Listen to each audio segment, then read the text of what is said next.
नमस्कार, मैं नेमचंद राउत वाड़ी न्यूज बुलेटिन में आप सभी का स्वागत करता हूं। आइए जानते हैं आज की विशेष खबर।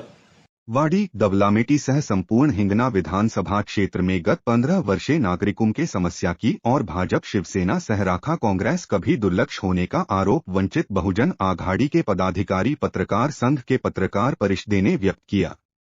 इस संदर्भ में वंचित बहुजन आघाड़ी के युवा आघाड़ी के नागपुर जिला अध्यक्ष मनीष बोरकर, तालुका अध्यक्ष संजीव गहुकर, महिला आघाड़ी महासचिव माधुरी खोबरागडे, दबलामेटी शाखा अध्यक्ष श्रीकांत रामटेके ने कहा कि वर्तमान समय में सामान्य जनता, किसान, बेरोजगार युवक, व्यवसायी अनेक समस्याओं से त्रस्त है। महंगाई, बेरोजगारी, बंद कारखाने, किसान आत्महत्या, अधिक के विद्युत बिल, अतिक्रमण धारकों को माल की पट्टे आदि समस्या की ओर सत्ताधारी भाजपा सेना सह विरोधी कांग्रेस राष्ट्रवादी का भी दुर्लक्ष्य है। इन सभी समस्या विरोध में वंचित बहुजन आघाड़ी ने अब जागृति व आंदोलन करने का मनोदय व्यक्त। वाड़ी नगर परिषद क्षेत्र की जनसंख्या 2 लाख के आसपास देखते हुए 100 बेड के रुग्णालय की आवश्यकता होते हुए केवल 30 बेड की मंजूरी व निधि पर भाजपा के विधायक अपनी पीठ थपथा रहे हैं, तो राष्ट्रवादी व कांग्रेस की सत्ता समय आरोग्य मंत्री राजेश टोपे के कालावधि में 100 बेड का दवाखाना मंजूर नहीं कर सके और अब 30 बेड का श्रेय लेना हास्यास्पद दिखाई दे रहा है। वाड़ी के अंतर्गत रस्ते विकास व मलवाहिनी डालने के नाम पर किसी भी प्रकार का नियोजन के बिना पूरे रस्ते क्षतिग्रस्त कर दिए हैं, जहां से नागरिकों को तथा वाहन चालक को बीते 1 वर्ष से चलना मुश्किल हो गया। सत्ता पक्ष को इसकी कोई परवाह दिखाई नहीं दे रही है।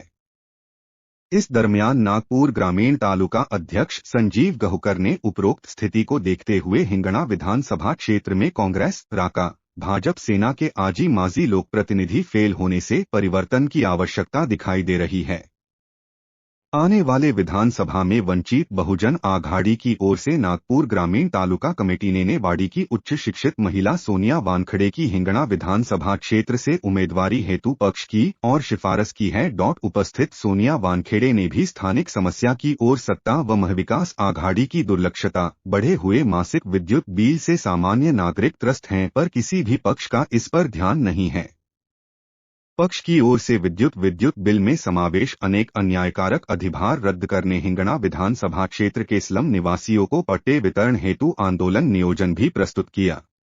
इस पत्रकार परिषद में अमन जामगड़े, नितिन सव्वासेरे, आशीष बोबडे, ज्वाला सिंह बाबरी, सोनू बोरकर, प्रकाश मिश्राम, अरविंद सवाईथुल, राजेश वानखेड़े, श्रीकांत रामटेके, दर्शन बेले, स्वप्नील चारभे, प्रवीण अंबादे, मधुकर गजभिये, सूरज मेंढे, धर्मपाल गणवीर, संकेत दामभोरे, प्रीति वाकदे, ज्योत्सना बेले, सुषमा भालाधरे, करुणा दहिवले, सहवाड़ी, दबलामेटी, लोनारा, धामना, लिंगा, खंडा, ब्राह्मणी, गोधनी, फेटरी, लावा, सोनबानगर के पदाधिकारी उपस्थिति थे।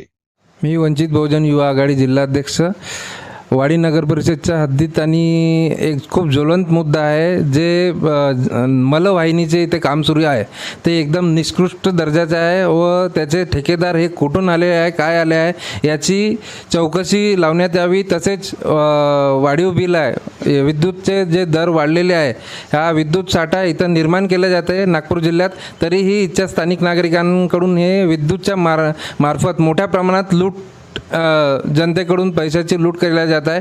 तसेच आणखी वाडी नगर परिषदच्या हद्दीत येणारा 30 खाटाचं जे दवाखाना आता मेघे साहेबांनी प्रपोजल दिलं होतं ते पास करून आणला, त्याला लवकरात लवकर 100 खाटाचं करण्यात यावं व आणखी ज्या समस्या आहे, जल समस्या आहे, शैक्षणिक समस्या, त्या समस्या नगर परिषदच्या मार्फत लवकर सॉल्व करण्यात याव्या। धन्यवाद।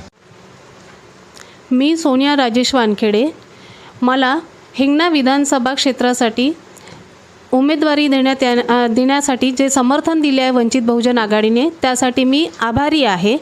यासोबतच या विधानसभा क्षेत्रातील ज्याही समस्या आहे, ज्या ज्वलंत समस्या आहेत, त्या समस्याचे निराकरण करण्यासाठी मी प्रामुख्याने लक्ष देईल आणि त्यासोबतच मला तिकीट मिळालं किंवा नाही मिळालं तरीसुद्धा मी पक्षाचे काम करण्यासाठी कटिबद्ध असणार। 25 वर्ष या सत्ताधाऱ्यांनी सामान्य जनतेच्या ज्वलंत मुद्द्याला कुठेही न्याय दिलेला नाही आहे, म्हणूनच जनता आजपर्यंत त्रस्त आहे। म्हणून हा बदल जनतेने स्वीकारावा, यासाठी मला माझ्या पक्षाकडून जे जबाबदारी देण्यात येत आहे ती स्वीकारण्यासाठी मी कटिबद्ध राहील, अशी ग्वाही मी पुन्हा एकदा इथे देते। या ठिकाणी पत्रकार परिषद कशासाठी आपण इथे जमलेला आहे, त्या विविध समस्या, तसेच येणाऱ्या विधानसभेत नागपूर ग्रामीण तालुकातर्फे सोनियाताई वानखेडे यांच्या उमेदवारीसाठी आम्ही वंचित बहुजन आघाडी पक्षाला विनंती अर्ज केलेला आहे. त्याबद्दल त्यांची जे माहिती आहे आणि उमेदवारीसाठी सर्व कार्यकर्ते यासाठी जोमाने लागलेले आहे. तसेच येणाऱ्या विधानसभेसाठी आमचा उमेदवार हा एकनिष्ठ करून लढवण्यासाठी आम्ही सज्ज आहोत. आघाडीच्या जिल्हा महासचिव इथे आपण पत्रकार परिषदेमध्ये उपस्थित झालेलो आहोत आणि आजपर्यंत महिलेला कोणत्याच सीट अशी दिलेली नाही. महिलेला म्हणजे उमेदवारीसाठी पद दिलेलं नाही, म्हणजे उमेदवारीसाठी अर्ज केला परंतु आजपर्यंत महिलेला आपण सीट मिळून दिलेली नाही. तरी आमचं म्हणजे माझं आणि वंचित बहुजन आघाडीचे आमच्या सर्वांचं मत असं आहे की सोनियाताई वानखेडे यांना उमेदवारीसाठी पद द्यावं.